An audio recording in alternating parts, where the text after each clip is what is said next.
저희 소개를 드려야 될 것 같기는 하네요. 와서 보니까 저희는 6km 자기가 전화번호로 인증을 해서 그 위치가 파악이 되면 6km 이내 지역에서만 거래를 하시든 대화를 하시든 뭐든지 하실 수 있어요. 6km를 벗어나면 지역 인증이 돼 있지 않으면 아무것도 하실 수 없는 굉장히 지역 밀착형 서비스로 시작을 했고, 그 안에서 그 당근마켓 써보시면 아시겠지만 전문적으로 판매하거나 업자처럼 파시거나 이런 분들을 저희가 전면 차단을 하고 있습니다. 순수 개인 간 거래가 아니면 허용하지 않는 모델을 지향함으로써 기존의 중고시장에서는 사실 뭐 택배 거래나 사기 사건이 워낙 많아서 시장으로 형성되지 못했는데, 당근마켓이 부동산, 그러니까 중고 직거래, 그러니까 직접 만나서 대면해서 거래하는 오프라인의 연계를 좀 매개함으로써 급격하게 성장한 기업입니다.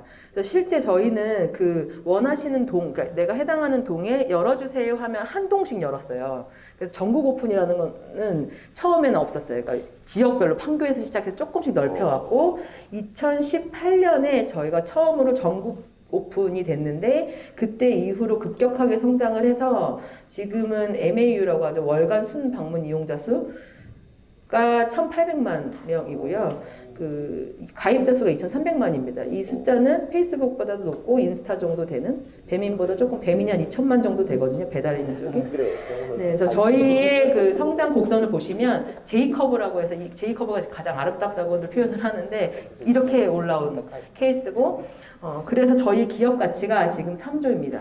그래서 작년에 1,800억 원의 투자를 받았고 누적 투자 금액 2,200억 정도 되는데요.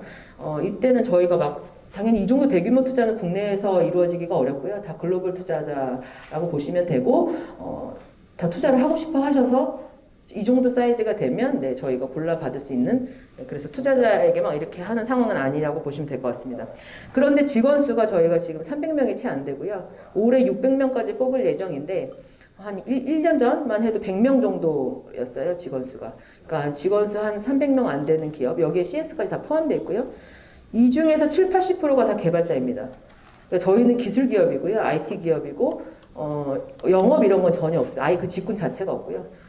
사무실에서 정말 컴퓨터로만 하는 기업이라고 보시면 되고, 그 흔히들 기술 기업, 저희 벤처 스타트업들 플랫폼, 뭐 배달의 민족, 배달이나 하고 뭐 이렇게 얘기들 하시는데, 기술 기업이고 개발자를 영입하는 데에 최선을 다하고 있고, 대우는 실리콘밸리 수준을 지향을 하고 있어서 저희가 초봉, 신입 연봉, 경력이든 뭐 신입이 다 초봉이 6,500 이상이거든요.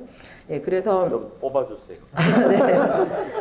네, 그래서 굉장히 그 개발자 영입 경쟁도 치열하고 이런 상태입니다. 그렇다면 왜 300명도 안 되는 기업이 이렇게 3조의 가치를 받았냐? 라고 했을 때에 저희가 추구하는, 저희가 시장에서 인정받은 가치는 기본적으로 하이퍼 로컬 서비스라고 해서 중고 거래로 알고 계시지만, 해보시면 이제 뭐 가치해요, 커뮤니티, 부동산 직거래, 중고차 직거래, 그러니까 뭐냐면 굉장히 지역 밀착형에서 IT 기술이 접목돼서 모든 걸 연결할 수 있는 그 발판으로 나아가고 있는 거라고 보시면 될 것 같고요. 아주 중요하게는 기존에는 배달의 민족도 상점이 개인한테 판매를 하죠. B2C라고 저희가 하는데요. 저희는 C2C를 지향합니다. 개인과 개인의 연결이고, 이게 순수 중고 물품이 굉장히 어렵고, 물품을 거래하는 거에서 원래 신뢰가 가장 필요한데 그 부분을 저희가 한번 넘어섰기 때문에, 그 다음에는 지금 같이해서 모임, 동네 뭐 살롱, 뭐 온갖 것들 같이 뛰어요, 뭐 바퀴벌레 잡아주세요부터 시작해서 오만 것들이 연결이 돼서 저희는 C2C, 개인과 개인의 거래를 기반으로 B2C, 동네 상점들까지 연결하는 서비스로 나아가고 있습니다. 여기까지가 저희 설명이고 4분 남았네요. 규제는 저희는 이래요. 규제 개혁, 저도 그 전에 이제 어쨌든 해봤는데, 이게 규제 개혁까지 저희 바라지 않아요. 그러니까 뭐냐면, 자, 우리 법이 이러니, 우리 이런 사업하고 싶은데 규제가 이러니 해주세요, 이렇게 좀 풀어주시면 안 돼요? 이런 얘기는 저희가 할 수 있는 그 입장이 못 되는 게, 그걸 하는 리스크가 훨씬 크고 정치적으로 비화될 수도 있기 때문에, 저희는 사업을 할 때 무조건 현행법상 되는 것만 합니다. 네, 그거를 확인을 해서 당연히 시작을 하고요. 언제 문제가 벌어지냐면, 현행법에 맞춰서 하고 있는데, 너네 좀 이상한 거 아니야? 이렇게 유권 해석이나 아니면 애매하게 들어왔을 때 저희가 보통 문제가 되는 케이스예요. 당근마켓의 경우에도 딱 그 부분이라서 제가 왜 규제가 필요하다고 말씀을 드렸냐면, 저희는 규제 사각지대에 있다고 인식을 하고 있습니다. 저희 스스로. 왜냐하면 개인 간 거래가 핵심인데 지금 예를 들어드리면 공정위에서는 저희한테 어떤 걸 요구하냐면 당근마켓에서 예를 들면 판매를 하세요. 옆집 이렇게 만나서 직거래를 하시는데 이 상대방이 너 물건 나한테 약간 스크래치 난 거 줬어. 환불해줘. 분쟁이 발생할 때에 이의를 제기하면 판매자의 신원 정보를 다 제공하라고 공정위가 했어요. 이거는 이제 사업주들한테 부과하는 의무거든요. 그러니까 식당에서 배달 주문했을 때 식당에 상호명을 노출하고 이런 거를 개인에게 동일하게 요구를 한 거죠. 전화번호, 성명, 주소를 다 공개하라. 이렇게 되면 저희는 당연히 살인사건도 날 수 있는 거고 마음에 안 들면 악의적으로 개인정보를 얼마든지 유출할 수 있기 때문에 절대 안 된다. 저희는 그러면 끝난다. 이거는 살인사건까지 갈 수 있다. 이랬고 이걸 가장 반대한 부처가 개보위였습니다. 개인정보보호위원회. 그러니까 부처 간의 입장에 따라 서로 다른 극단적 규제를 요구하는 상황이 하나 있고 예를 들면 국세청 같은 경우는 지금 이런 얘기를 하고 있어요. 저희가 전문 판매업자를 철저히 차단한다는 의미는 실제 당근마켓 써보시면 업자들이 너무 많으면 절대 쓰지 않으세요. 일반 이용자들은. 그래서 전문 판매업자를 차단하고 있고 저희가 매출이 없어요. 그러니까 300억 정도밖에 안 되는데 당연히 적자죠. 왜냐면 중고거래에서 저희가 그 어떤 돈을 벌 계획이 없습니다.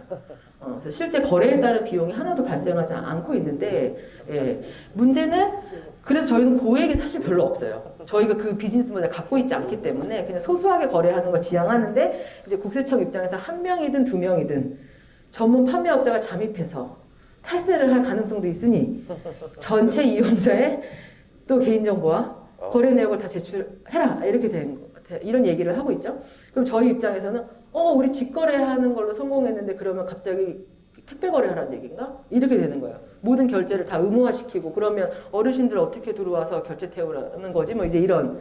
그러니까 이런 식의 그 각 부처마다 서로 다른 규제를 요구하고 있는 지금 저희 상황에서는 이렇게 나갈 수도 없고 뒤로 물러설 수도 없고 굉장히 이제 애매한 상황에 처해 있는 게 저희 현실이라고 저희는 느끼고 있어요. 그래서 저희가 자유규제위원회를 지금 3개로 구성을 했고 소비자 단체까지 포함해서 실제 저희가 규제를 만들어서 제시하겠다. 우리한테 필요한 규제는 개인정보도 보호해야 되지만 또 개보위처럼 완전히 개인만 보호하면 또 안 된다. 왜냐하면 이 안에 신뢰도 중요하니까 판매를 뭘 했는지도 공개해야 된다. 채팅도 저희는 모니터링 해야 된다.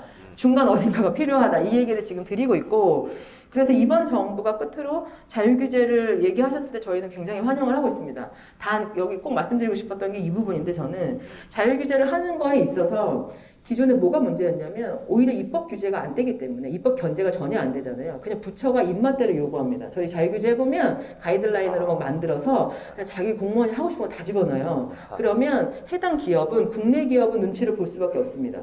그런데 글로벌 기업은 전혀 안 지켜요. 구글이나 애플이나 이런 쪽. 저희가 지금 해외 진출해 있는데 캐나다, 미국, 일본 어디죠?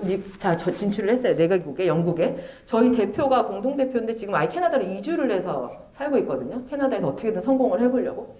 근데 지금 글로벌이랑 저희 국내 규제의 이 형평이 너무 안 맞는 상황에서 가이드라인이 잘못 제정되면 저희는 아무것도 할 수 없기 때문에 자유규제를 제발 설정하는 과정에서 정부가 주도권을 쥐고 다 가져가지 않고 민간위원과 같이 3자로 구성을 해서 독립적이게 운영할 수 있도록 해주시면 참 좋을 것 같습니다. 네.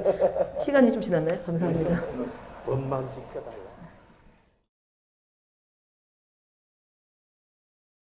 제가 여기서 제가 중요하다고 생각하는 사항 몇 가지만 좀 얘기를 하겠는데요. 첫째는 규제개혁 필요성에 있어서 우리가 계속 잠재 성장률을 늘리려면 투자를 해야 된다. 지금 출생률을 높여야 된다고 하는데 절대로 그걸로 못합니다. 그 이유가 뭐냐? 선진국에서 출생률이 2.0을 넘는 나라가 없어요. 2.0 OECD 국가들 중에서 2.0이 넘는 나라, 인구 유지에 필요한 출생률이 넘는 나라는 터키밖에 없습니다. 나머지 나라들은 뭐 우리나라 같이 1.0 이하로 떨어지는 나라도 없지만은 그렇지만 대부분 나라들이 1.0에서 한 1.8 사이에 있고 우리가 복지제로 잘 된다는 나라들도 한 1.5에서 1.8입니다. 그렇기 때문에 우리가 출생을 늘리기 위해서 뭐 노력을 한다고 해도 지금 상황이 약간 개선될지 모르겠지만은 그렇지만은 요걸 가지고 우리나라의 뭐 어떤 노동력 줄인 것을 막는다. 요거는 좀 어려울 것 같고요. 투자도 역시 마찬가지입니다. 우리나라 1인당 투자를 펜 월드 테이블 가지고 봤더니 우리나라의 1인당 자본이 미국의 한 94%입니다. 그렇게 되니까 우리가 어떤 면에서 본다면은 지금 투자할 건 다 한 거예요. 그래가지고선 어떻게 하면은 그러면은 그래도 우리 잠재 성장률을 높일 수가 있느냐? 이제는 효율성, 생산성을 높이는 길밖에 없고 생산성이 높아지면서 노동 생산성하고 자본 생산성이 늘어서 그래서 투자가 좀 늘고 그리고 또 고용률이 조금 높아지는 그런 희망을 가질 수밖에 없다고 봅니다. 그렇기 때문에 모든 것들이 이 효율성 증가를 위해서 시작을 해야 되는데 우리가 효율성을 재는 방법이 뭐 경제학에서는 총요소 생산성이라고 있는데 우리나라 총요소 생산성을 보면은 그 증가율 다른 나라들하고 비교하면 아주 나쁜 상태는 아니지만은 지난 10년 동안 떨어졌어요. 성장률 전체가 떨어졌고 또 다른 나라들도 총요소 생산성이 좀 떨어졌지만은 우리가 이렇게 떨어지면은 지금 막 얘기했지만 우리 잠재 성장률을 다시 높일 수 있는 가능성은 전혀 없는 거죠. 그러면 이 효율성이 왜 떨어졌느냐? 요거를 좀 뭐 지금 OECD 유 본부장님은 OECD 차원에서 좀 봤는데 저는 IMD하고 WEF 보고서를 봤더니 주로 법하고 규제에 관련된 내용들이 굉장히 많습니다. 여기서 몇 가지만 좀 지적해드리고 싶은 것은 75페이지에 IMD 사항들이 좀 있는데 우리나라 전체 순위는 20mm 정도인데 비즈니스 법령은 49위. 그리고 가격, 그러니까 그 시장 경제죠. 요건 51위. 노동시장은 오히려 나아요. 지금 우리가 노동시장 언제든지 문제가 된다고 나왔지만은 세부 사항을 들어가면은 아주 못하는 부분도 있고 괜찮은 부분도 있기 때문에 오히려 노동시장은 37입니다. 그러니까 우리나라의 문제는 자꾸만 노동시장 얘기하자면 그것보다는 경쟁, 그것보다는 그 법령, 요게 문제가 된다는 거고요. 그 뒷페이지, 76페이지를 보시면은 WEF도 나와 있는데 역시 노동시장은 51위로 나왔지만은 상품시장은 59위로 나왔습니다. 그렇기 때문에 이렇게 지금 진짜 문제는 법령, 우리나라의 그 경쟁성, 요게 진짜 문제다. 그러면 이런 문제들이 왜 일어나느냐, 그 이유를 여기에 좀 76페이지 중간에 좀 정리해 봤는데, 뭐 사회복지제도 대신 독점권을 부과한다. 그래서 뭐 대표적인 경우가 골목상권 되겠죠. 그 다음에 과잉 경쟁에 대해서 지나치게 염려하고 또 규모 경제에 대해서 지나치게 신뢰를 한다. 그래서 경쟁을 막아야 된다.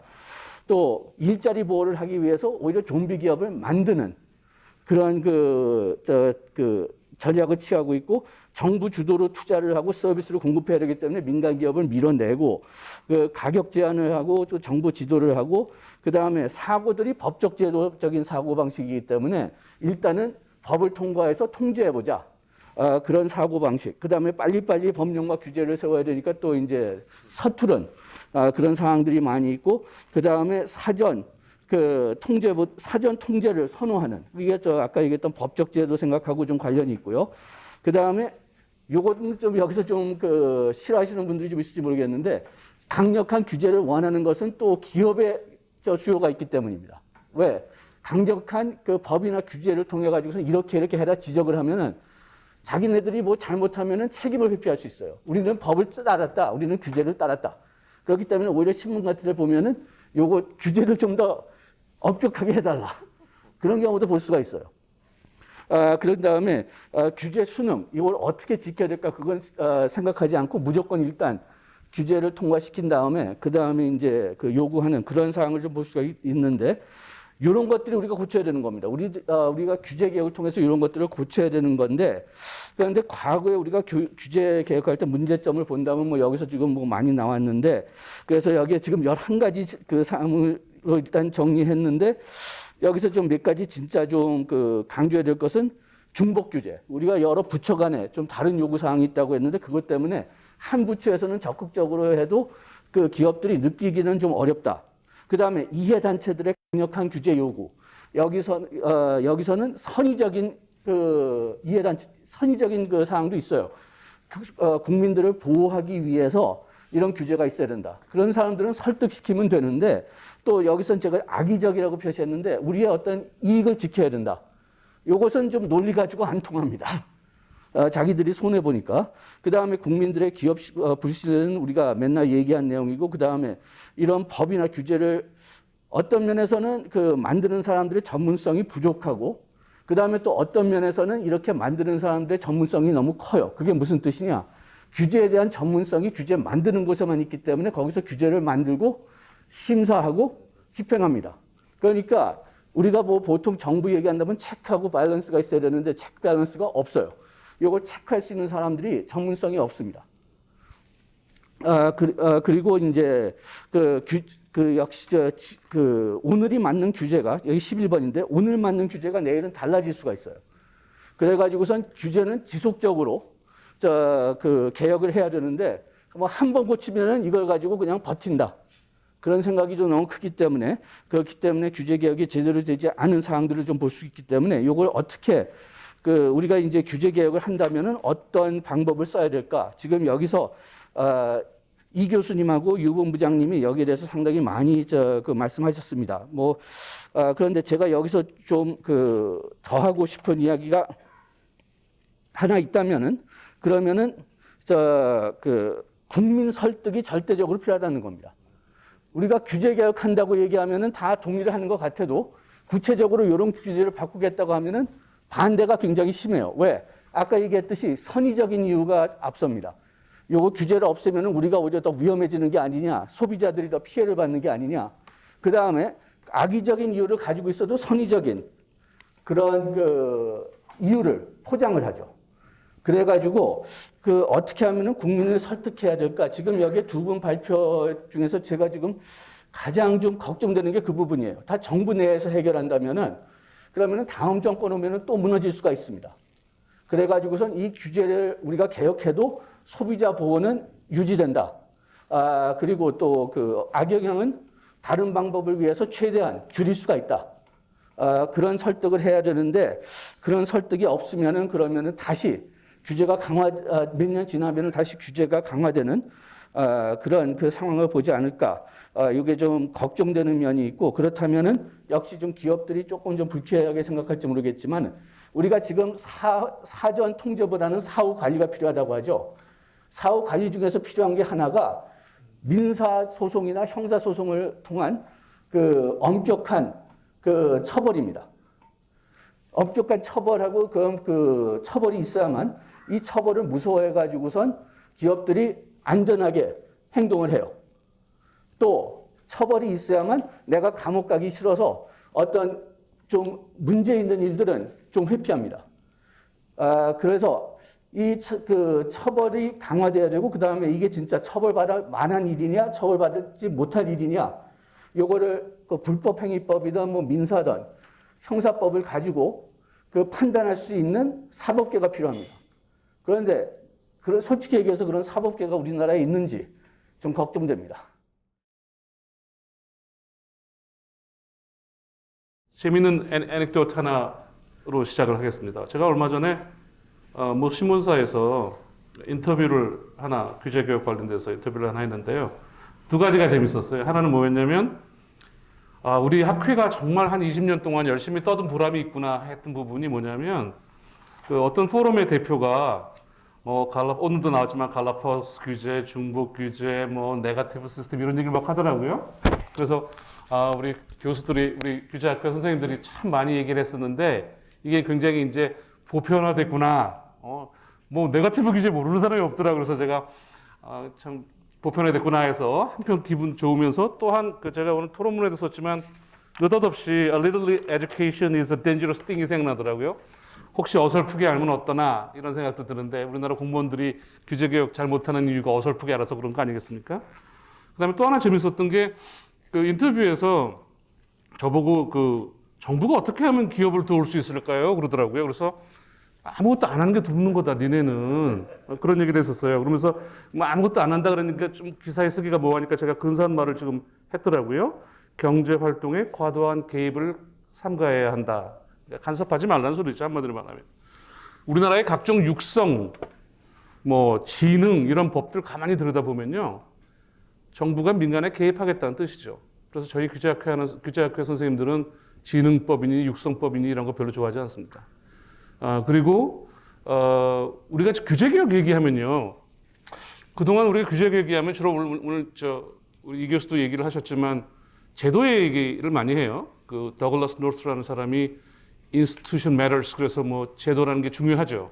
근데 그 선생님이 얘기하실 때 제도가 중요하다는 거는 제도도 중요하다는 얘기거든요. 그 소리는 뭐냐면 우리가 규제 개혁하려면 사실은 제도법만이 아닙니다. 제가 잠깐 그런 얘기 했었지만 만약에 규제가 법과 제도라면 법과 제도 바꾸면 끝나는 거잖아요. 근데 왜 규제 개혁이 안 되겠어요? 굉장히 중요한 거 하나 놓친 게 사람이 안 바뀌기 때문에 그래요. 사람이. 법과 제도를 누가 운영합니까? 법과 제도는 저희 입장에서 보면 그냥 자동차거든요. 대한민국의 제도와 법은 굉장히 좋습니다. 뭐 소위 말하는 페라리 수준이고 뭐 람보르기니 수준이죠.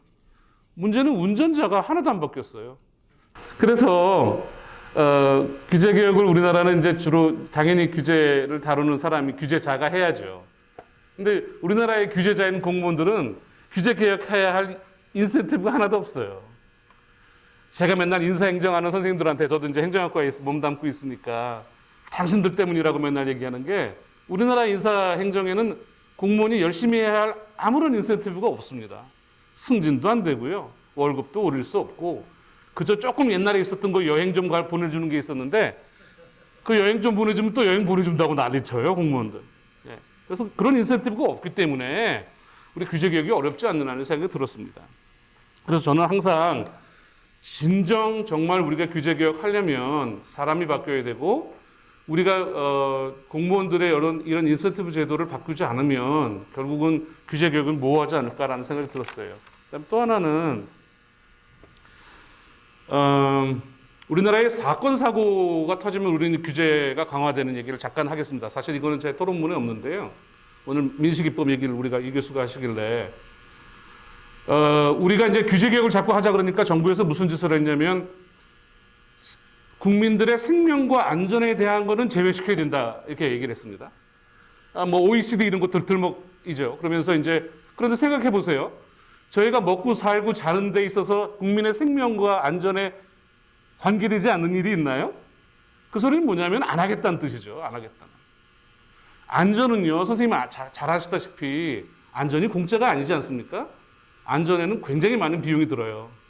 제가 재미있는 얘기로 역시 이렇게 계속 방해를 하고 있기 때문에 마무리를 짓도록 하겠습니다. 비행기 한번 타려면 어마어마한 세이프티를 통과하잖아요. 그죠? 무슨 뭐 샴푸 크기가 어떠느니, 물을 뭐 갖고 가느니 마느니. 그런데 어떤 그런 선생님이 그런 얘기 하시더라고요. 비행기 테러를 보장할 수 있는, 안전을 보장할 수 있는 유일한 방법은 젊고 건강한 애들을 안 태워야 된대요. 왜냐면 걔네들이 테러할 테니까. 그러니까 무슨 소리냐면 우리가 아무런 명분도 없어요. 우리는 상상의 나래를 펴서 이런 일이 있으면은 위험하지 않겠느냐는 걸 갖고 자꾸 그걸 현실에 적용하려고 한다는 거죠. 그렇죠? 그래서 우리 한국 사회의 지금 규제 개혁에 혁신을 저해하는 규제라 그랬는데 뭐 어떤 감독이 그랬다면서요. 혁신은 결국은 개인의 자유로부터 온다. 뭐 이런 얘기를 했대잖아요. 대한민국이 정말 자유경제시장을 갖고 있으려면 소비자와 기업들 모두에게 자유를 줘야 돼요. 또 하나는 규제 개혁하면 자꾸 기업만 생각하잖아요. 그렇죠? 그래서 규제 개혁한다 그러면 그래서 규제 개혁한다 그러면 또 친기업적이니 뭐 이런 얘기 나옵니다. 친시장주의자니 뭐. 가만히 들여다보세요. 사실은 규제의 대부분이 우리 개인한테 와요. 우리 개인한테 굉장히 많이 오고 그리고 그중에 일부가 기업한테 가는데 우리는 규제 개혁한다 그러면 마치 친기업적이고 뭐 이런 것처럼 느낀다는 거죠.